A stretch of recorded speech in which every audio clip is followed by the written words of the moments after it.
कहानी के शुरू में हम जॉन विक को देखते हैं जो अपनी लड़ने की तैयारी कर रहा था। तभी उसके पास एक आदमी आता है जो जॉन का बहुत अच्छा दोस्त था। वो उसके लिए गन्स और गोलियों से बचने वाला सूट लेकर आया था और साथ ही जॉन से ये भी कहता है कि तुम्हें अपनी तैयारी अच्छी करनी होगी क्योंकि तुम्हें हाई टेबल के साथ मुकाबला करना है। हाई टेबल दरअसल एक बहुत बड़ा माफिया था जिनके लिए पहले जॉन काम किया करता था, पर जब से जॉन ने उनके साथ काम करना छोड़ा तो हाई टेबल के लोग जॉन के दुश्मन बन गए थे। ये सारी तैयारी जॉन उन्हीं के लिए कर रहा था। इसके बाद हमें रेगिस्तान का सीन दिखाया जाता है। वहाँ घोड़े पर सवार जॉन यहाँ के किंग के गार्ड्स को गोलियों से मार रहा था। वो उनको भगाता हुआ बुरी तरह उन पर गोलियां चला रहा था। वो उससे बचकर भाग रहे थे मगर जॉन उन सबको मार देता है। उसके बाद वो उनके किंग के पास जाता है। किंग उससे कहता है, मैं जानता हूँ जॉन, तुम्हारे इरादे ठीक नहीं है। तुम हाई टेबल को खत्म करना चाहते हो, पर एक बात ध्यान रखना कि ये सब खत्म करने के बाद तुम्हारी बर्बादी शुरू हो जाएगी। और अगर तुम मुझे मारना चाहते हो तो ये सोच लो, मैं मर गया तो दूसरे आ जाएंगे, पर ये खेल चलता रहेगा। जॉन उससे कहता है, मैंने तो सिर्फ अपनी आजादी मांगी थी। किंग उसे जवाब देता है कि अगर तुम ये सोचते हो मुझे मार कर तुम्हें आजादी मिल जाएगी तो तुम्हारी भूल है,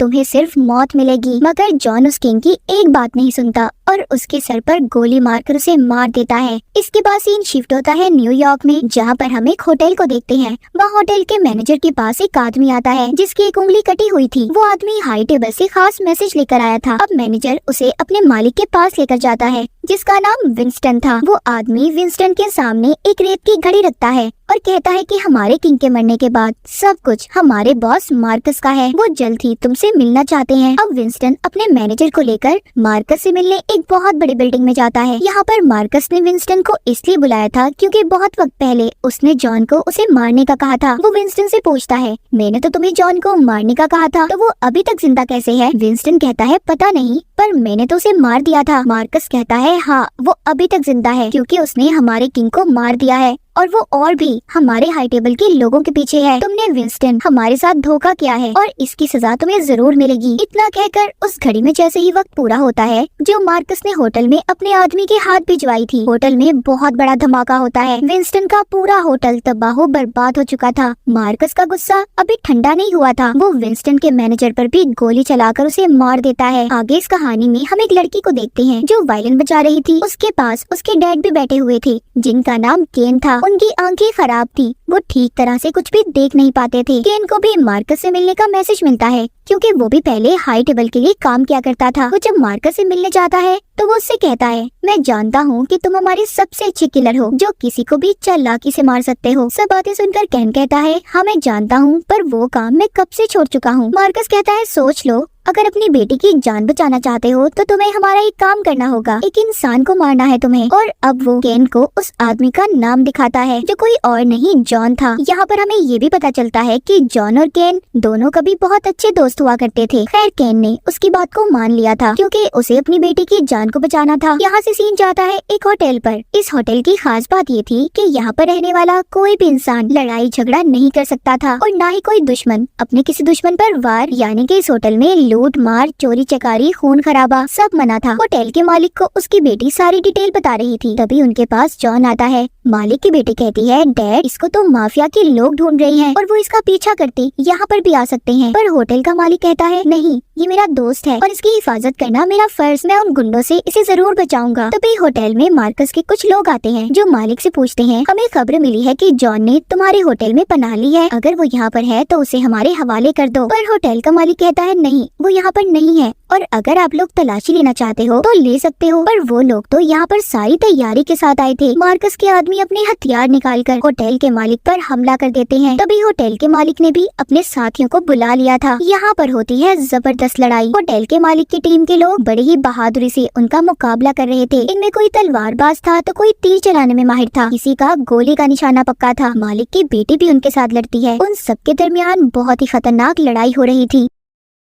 इसी बीच वहाँ पर जॉन भी आ जाता है। उसके हाथ में तो एक छोटी सी पेंसिल भी हथियार था। उसने आकर अपनी गन से मार्कस के सभी गुंडों को मार दिया था। मार्कस का आदमी जब ये देखता है कि वो हारने वाला है तो वो वहाँ पर केन को भी अपनी मदद के लिए बुलाता है। होटल में केन भी आ गया था जो कि आंखों से तो अंधा था, पर उसके पास लड़ाई करने के लिए बहुत से हथियार थे जो उसके खुद के बनाए हुए थे। जैसे कि उसके पास एक स्टिक थी, कोई भी जब उसके पास आता था तो वो वाइब्रेट होती थी। तभी यहाँ पर जॉन आ जाता है जिसका केन को फौरन पता चल गया था। वो उसे मारने ही वाला था। इससे पहले कैन जॉन को मारता, यहाँ पर एक लालची आदमी आ जाता है जो जॉन के पीछे था, क्योंकि जॉन के ऊपर मार्कस ने उसे मारने का बहुत बड़ा इनाम रखा था। वो आदमी उसे कैन से बचा लेता है, पर अगर चाहता तो वो खुद मार सकता था, क्योंकि उसे तो पैसों की जरूरत थी। पर वो लालची आदमी ऐसा नहीं करता। वो इंतजार कर रहा था कि जब इनाम बढ़ेगा तभी वो जॉन को मारेगा। उधर होटल में होटल का मालिक और उसकी बेटी जब अपनी गुंडों से जान बचाकर भाग रही थी तो उन्हें कैन रोक लेता है। होटल का मालिक कहता है, तुम कैसे भूल गए? एक वक्त ऐसा था कि तुम, मैं, जॉन बहुत अच्छे दोस्त थे। तुम मेरी और जॉन की जान के पीछे कैसे पड़ सकते हो? जिस पर वो जवाब देता है कि प्लीज मुझे माफ कर दो, पर मुझे ऐसा करना ही होगा क्योंकि मेरी बेटी की जान खतरे में है। इतना कहकर वो उसे मार देता है। होटल के मालिक की बेटी यहाँ से अपनी जान बचाकर भाग गई थी और एक ट्रेन में पहुँच जाती है जिसमें जॉन भी था। यहाँ से इन दोनों की दोस्ती हो गई थी। दोबारा से हम विंस्टन को देखते हैं जो अपने खंडर बने होटल को देख रहा था जिसको मार्कस ने बॉम्ब से उड़ा दिया था। वहाँ पर जॉन का दोस्त भी आ जाता है जिसको हमने कहानी के शुरू में देखा था, जो उसे लड़ाई की तैयारी करवा रहा था। इन दोनों का मार्कस ने सब कुछ खत्म कर दिया था, तो इसीलिए ये दोनों भी अब एक साथ मिल गए थे, यानी कि ये भी अब मार्कस के दुश्मन थे। उधर दूसरी तरफ वही आदमी मार्कस से मिलने जाता है जो पैसों की लालच में जॉन को मारना चाहता था। उसके पास कैन भी बैठा था। यहाँ पर मार्कस का आदमी जब उसे बुलाने आता है तो कैन उस आदमी से कहता है, वो कहता है कि मार्कस से कोई भी डील करने से पहले अच्छी तरह सोच लेना। अब जब वो आदमी मार्कस से मिलने जाता है तो वो पूछता है कि तुम कौन हो? वो कहता है, कोई नहीं, बस बेनाम सा हूँ, बस जॉन के बारे में जानता हूँ। मुझे उसको मारने के लिए 25 मिलियन चाहिए। मैं तो ये भी जानता हूँ कि वो कहाँ पर है। मार्कस को उसके ऐसे जवाब पर गुस्सा आ गया था, इसीलिए वो उस आदमी के हाथ में चाकू मार देता है और उसे ये कहता है, अगर तुमने इस चाकू में से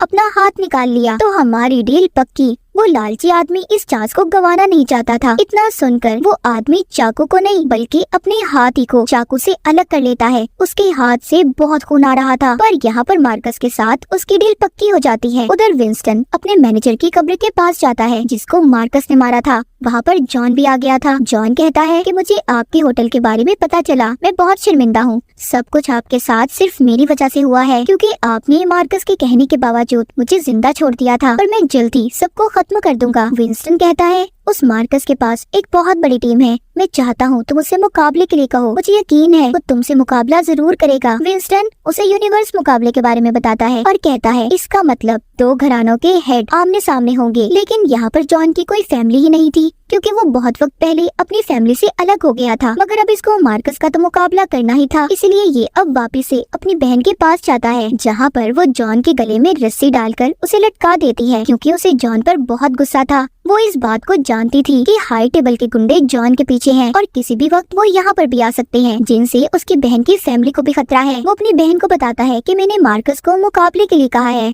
मगर उससे पहले मुझे अपनी फैमिली से ताल्लुक बनाना होगा। उसकी बहन कहती है, ठीक है, मैं तुम्हें एक ही शर्त पर दोबारा फिर से वापस आने का मौका दे सकती हूँ। अगर तुम उस आदमी को मार दो जो हमारे डैड का कातिल है, बस तुम उसे मार दो और फिर तुम दोबारा से हमारी फैमिली में आ सकते हो। अब जॉन अपने डैड के कातिल को मारने के लिए निकल गया था। हम उस आदमी को देखते हैं जो जॉन के डैड का कातिल था, जो ताश के पत्तों से बैठा खेल रहा था। उसके पास कैन और वो लालची आदमी भी था जिसने मार्कस से जॉन को मारने की डील की थी। वो दोनों जानते थे कि इस आदमी के पास जॉन जरूर आएगा, इसीलिए वो पहले ही से वहाँ उसका इंतजार कर रहे थे। अब जब वहाँ पर जॉन आता है तो वो आदमी उससे कहता है जो उसके डैड का कातिल था, क्या बात है जॉन, इतने सारे तुम्हारे दुश्मन हैं, तुम्हें ये आदमी भी मारना चाहता है, तुम्हें कैन भी मारना चाहता है और तो और मैं भी मारना चाहता हूँ। चलो पहले गेम खेलते हैं। अब ये सभी यहाँ पर ताश के पत्ते खेलना शुरू होते हैं, जिनमें वो आदमी जीत गया था जो जॉन के डैड का कातिल था। जॉन उस आदमी का गला ताश के कार्ड से काट देता है। वो जब उससे अपनी जान बचाकर भाग रहा था तो जॉन उसके पीछे था, बार में डांस करते लोगों के दरमियान से जाते हुए जॉन कातिल के सभी आदमियों को मार देता है। जब बारी आती है उस आदमी की जो डैड का कातिल था, वो भी जॉन से कम थोड़ी था, वो भी उसे खूब मारता है, पर आखिर में जॉन ने उसे सीढ़ियों से धक्का दे दिया था, जिससे उसके सर में चोट लगती है और वहीं पर उसकी मौत हो गई थी। निशानी के तौर पर जॉन ने उस आदमी के सोने के दांत को अपने पास रख लिया था ताकि अपनी बहन को दिखा सके कि उसने अपने डैड के कातिल को मार दिया है। ये सब देखने के बाद उसकी बहन ने भी उसे अपनी फैमिली में शामिल कर लिया था। उनकी रस्म थी बाजू पर ड्रैगन का निशान बनाने की, वो भी वो जॉन के बाजू पर लगवा देती है। उधर दूसरी तरफ विंस्टन अब मार्कस के पास जाता है और कहता है कि जॉन ने तुम्हें मुकाबले के लिए ललकारा है। ये सुनकर वो कहता है, इसके लिए तो फैमिली की जरूरत होती है और मैं जानता हूँ जॉन के पास कोई फैमिली नहीं है। विंस्टन कहता है, नहीं ऐसा नहीं है, उसकी फैमिली उसकी बहन है। मार्कस कहता है, ठीक है, जॉन अगर मुझसे मुकाबला करना चाहता है तो मैं उससे जरूर लड़ूंगा, पर मेरी तरफ से मेरा कोई और आदमी होगा। वो दिन आ जाता है जिस दिन इनके मुकाबले का फैसला होना था, जॉन और मार्कस को एक बहुत बड़े टेबल पर बिठाया जाता है, जहाँ पर उनके सामने ताश के पत्ते थे, पर वो गत्ते के नहीं बल्कि स्टील से बने हुए थे। यहाँ पर इन्होंने मुकाबले की शर्तों के बारे में फैसला करना था। जिसके पास बड़ा नंबर आएगा उसका पलड़ा भारी होगा। इस खेल में 3 शर्तें थी, लड़ने की जगह, हथियार और एक आदमी। इन्हें अगले दिन ही अपने मुकाबले को शुरू करना था। इस गेम का सबसे बड़ा असूल ये था कि अगर कोई टाइम पर ना पहुंचा तो उस आदमी को उसी जगह पर जाकर मार दिया जाएगा जहाँ पर वो मौजूद होगा। इन सब के बाद जॉन एक चर्च में केन से मिलता है। वो दोनों अपनी बातें एक दूसरे को बताते हैं और केन को अपनी बेटी को बचाना था। दोनों ही मजबूर थे, इसलिए दोनों ये फैसला करते हैं कि दोनों ही अपना काम जरूर करेंगे। दूसरी तरफ मार्कस का आदमी उससे बात करता है, कहता है तुमने जॉन से मुकाबला करके अच्छा नहीं किया, क्योंकि मैं जानता हूँ वो तुम्हें किसी भी कीमत पर जीतने नहीं देगा। मार्कस सभी बातें सुनकर कहता है ऐसा तभी होगा ना जब वो मुकाबले के लिए आएगा, अगर वो ना आया तो। इतना कहकर वो अपने एक आदमी के पास जाता है और कहता है कि इस खबर को हर जगह फैला दो कि जो भी जॉन को मारेगा उसको बहुत बड़ा इनाम दिया जाएगा। उधर जॉन के पास उसका दोस्त आता है जो उसके मुकाबले के लिए एक गन और गोलियों से हिफाजती सूट लेकर आया था। अब क्योंकि हर जगह ये खबर फैल गई थी कि जो भी जॉन को मारेगा उसे बहुत बड़ा इनाम दिया जाएगा, तो शहर का हर छोटे से छोटा गुंडा अब जॉन के पीछे था। जॉन का सबसे बचना मुश्किल हो रहा था, पर वो अपनी जान बचाता गाड़ी में बैठकर सब पर गोलियां चला रहा था। वो वहीं पर बहुत से लोगों को मार भी देता है। ये सब कुछ दूर खड़े लालची आदमी और केन भी देख रहे थे। जॉन अपनी जान बचाता एक बिल्डिंग में छुप गया था, मगर उधर भी मार्कस के आदमी आ जाते हैं जो उस पर लगातार हमले कर रहे थे। अब यहाँ पर लालची आदमी भी जॉन को मारने ही वाला था, क्योंकि उसे भी पता चल गया था कि जॉन के सर पर उसे मारने का बहुत बड़ा इनाम है। तभी उस आदमी के डॉग को जब मार्कस का आदमी मारने की कोशिश करता है तो जॉन वहाँ पर आकर उस लालची आदमी के डॉग को बचा लेता है। ये देखकर वो आदमी अब जॉन का दोस्त बन गया था। इन सब से निकलकर जॉन आगे बढ़ता है। रात भी गुजर चुकी थी, अब सुबह होने वाली थी। जॉन को 200 सीढ़ियाँ चढ़कर पहाड़ी तक पहुँचना था जहाँ पर उसका मुकाबला होने वाला था। लेकिन यहाँ पर फिर से गुंडे आ जाते हैं जो जॉन को मार रहे थे। वो इतना थकने के बावजूद उनका मुकाबला करता है। इधर केन और लालची आदमी भी उसकी मदद करने आते हैं। ये तीनों मिलकर उनका मुकाबला कर रहे थे। इतना सब कुछ देखने के बाद आखिरकार जॉन अपने मुकाबले के लिए पहुँच गया था। इस मुकाबले में केन मार्कस की तरफ से लड़ने वाला था। इन्हें सबसे पहले गन्स दी जाती हैं और साथ ही ये भी बताया गया था कि पहली गोली इन्हें 30 फुट के फासले से चलानी होगी, दूसरी 20 और आखिरी 10 फुट से। ये दोनों एक दूसरे से हाथ मिलाते हैं और मुकाबले के लिए तैयार हो गए थे। जैसे इन्हें कहा जाता है फायर, तो ये दोनों एक दूसरे पर गोलियां चला देते हैं, जो गोलियां जाकर दोनों के कंधों पर लगती हैं। और दूसरी बार 20 फुट से गोली चलाने पर वो गोली केन की कमर पर लगती है और जॉन के दोबारा से कंधे पर। आखिरी गोली केन ने जॉन के पेट में मार दी थी। इस तरह से केन मुकाबला जीत गया था, यानी कि मार्कस ने इस मुकाबले को जीत लिया था। तभी वो खुद सामने आता है और कहता है जॉन को आखिरी गोली मैं मारूंगा, जो इसके सर में लगेगी, क्योंकि मैं अपने दुश्मन को जिंदा नहीं छोड़ता। तभी यहाँ पर विंस्टन कहता है शायद तुम गलत सोच रहे हो। जब केन ने गोली चलाई थी तो जॉन ने नहीं, उसकी गन में अभी भी गोली है। इतनी बात सुनकर जॉन मार्कस के सर पर गोली चला देता है, जिससे उसकी मौत हो गई थी और मुकाबला आखिरकार जॉन ने जीत लिया था। वादे के मुताबिक जॉन को उसकी जिंदगी दे दी जाती है और हाई टेबल ये भी वादा करता है कि विंस्टन के होटल को वो अपने पैसों से दोबारा बनाएंगी और अब उनकी तरफ से कोई भी दोबारा जॉन को परेशान नहीं करेगा। इसी के साथ ये मुकाबला भी यहीं पर खत्म हो गया था। सीढ़ियों से नीचे उतरते हुए जॉन नीचे गिर जाता है क्योंकि वो बहुत जख्मी था। इस कहानी के आखिर में जॉन की कब्र उसकी बीवी के साथ दिखाई जाती है, जिस पर लिखा था जॉन विक लविंग हस्बैंड। यहाँ पर विंस्टन और जॉन का दोस्त उसकी कब्र पर थे। इस कहानी में हमें जॉन को मरते हुए नहीं दिखाया गया। कोई नहीं जानता था कि वो जिंदा है या मर गया, या फिर विंस्टन ने उसकी सच्चाई छुपाने के लिए उसकी नकली कब्र बनवा दी। और इसी सवाल के साथ ये कहानी यहीं पर खत्म हो जाती है।